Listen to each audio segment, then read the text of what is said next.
So if I'm sure you've posted all of these things, but my name is Tyson James. I own Cafe Pyrus. We're a little organic, vegan, community-based cafe. Some of you may have been there before. Our motto is, we will not harm the planet, our employees, or our customers for our profit. So for us, that really means sustainability in just about everything that we do. And you touched upon some of the things when we're talking about our community, the kind of food that we have, the wholesome, the healthiness, those things. But it really extends on a lot more than that. So first of all, the reason that we are a vegan cafe or vegetarian cafe was if we were to do meat sustainably, for a roast beef sandwich, I would have to charge, $25 to $30 to be profitable and carry on the traditions that we wanted to have for local, organic, all the things that we should have within a sustainable food system. So that wasn't viable. When we looked at other alternatives, we were able to find suppliers like Henry's Tempeh, which is a local organic producer of a really high value protein right here. And it allowed us to keep our costs down. But it kind of extends into every part of our business. So yes, we have the local and organic food system that we're trying to support, but then that also moves into things like working with fair trade. So going to a coffee plantation, we actually go out to our farms and we have partners with our roasters and sourcers for coffee beans. Here's another way that unfortunately workers are exploited, the land is exploited. Just about every part of that system exploits somebody else. So trying to take that exploitation away and bring value back to the communities is a big part of it. And one of the best lessons I learned was having that direct impact and having that direct connection makes so much more sense and more of an impact, because right across, there's basically a mountain that we go to that one of our coffees has grown on. And there's a dirt track that you could maybe drive a donkey down. Like there's not a lot of room. And on one side, there's this wild forest of coffee trees and they go 20 feet tall. They're overbearing with fruit. The plants or the boughs are hanging over. And that is the farm that we trade with. And right across this little laneway is a Starbucks fair trade organic farm. Every one of the trees is 4 feet tall. It is planted like you would think of a traditional North American planting system where it's very easy to harvest and cultivate, but it doesn't do anything for labor. It really is more environmentally, it has a bigger environmental impact and really takes away from the land there, where the other side of this roadway is just a natural plantation. And that idea that we have this international system called Fair Trade Organic, and this is how it's producing, even within those systems can be very difficult, because when you go there and you do the direct trade, you can really see the difference of the impact you can make. And I think the bigger part of this that we always forget about, we talk about food systems, we talk about packaging, but then we tend to miss out the community part. And to be a sustainable business within your community, you have to pay your employees fairly. So within the restaurant industry, we have a split tipping system. So every person, no matter the hour they work, gets their like a wage tip out on everything that they do, which I think averages about $7 an hour. Minimum's only ever been $5.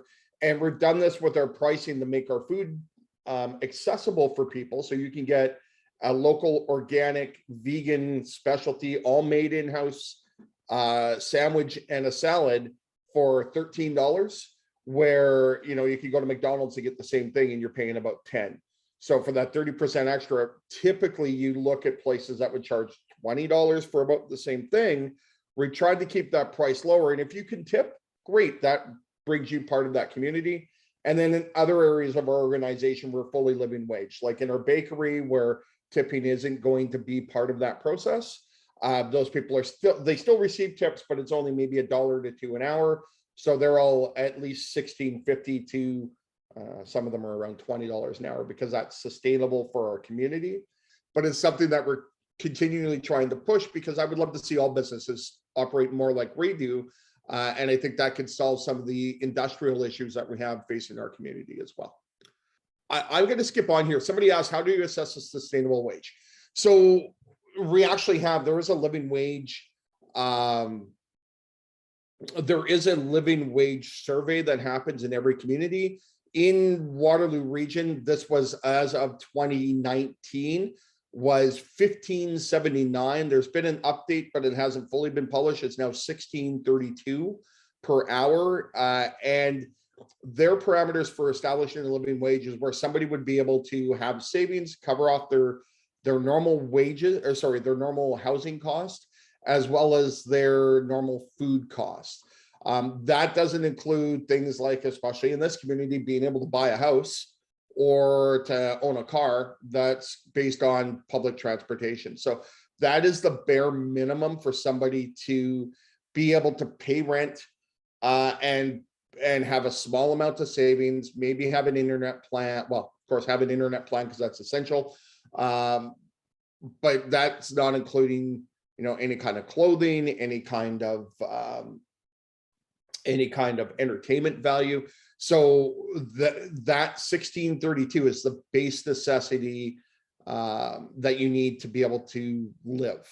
So it really is wide spanning about how we look at something that's just sustainable at 1632, where minimum wage in most of the food industry, although it's 1435, we have two factors that are supported by our government. One of them is to hire students.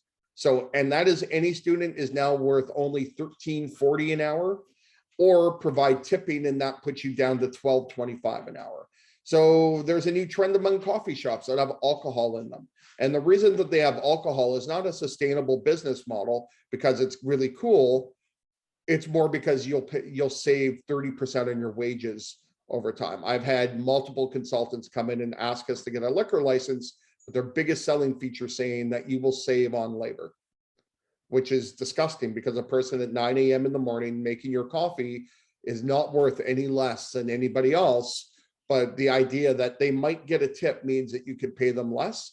And unfortunately, these things are systemic within the food industry.